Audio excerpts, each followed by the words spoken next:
श्रीभगवानुवाच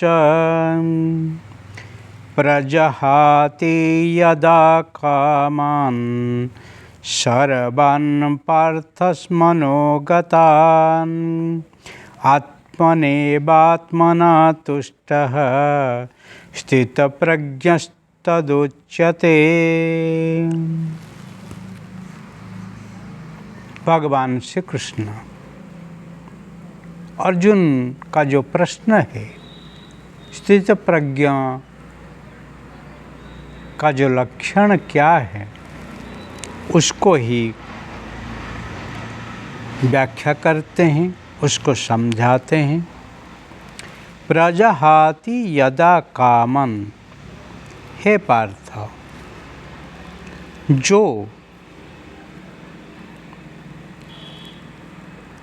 पुरुष परमात्मा को अनुभव करता है, उसके मन के अंदर जो सब कामना है, सबको त्याग करके ही आत्मनि आत्मना तुष्टः, आत्मा रे उनका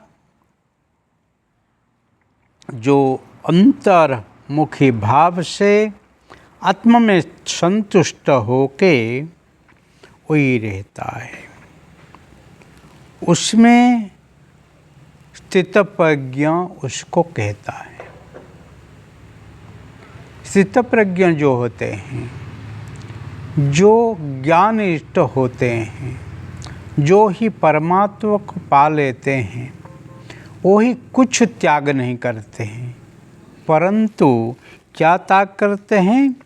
उसके मन के अंदर मनोगतान सर्वान कामन यदा चाहती,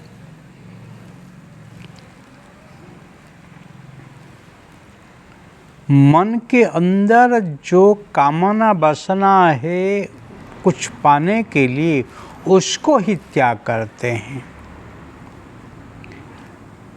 परंतु काम करते हैं, परंतु कुछ पाने के लिए जो इच्छा नहीं है, सख्त काम करते हैं। इसी संसार में देखना, जो सफलकामी व्यक्ति है वो कभी आलसू नहीं होते हैं, वो अधिक से अधिक काम करते हैं। हमारे प्रधानमंत्री को देखो, जितने उद्योगपतियों को देखो, जितने खेल रत्नों को देखो, सब क्या करते हैं?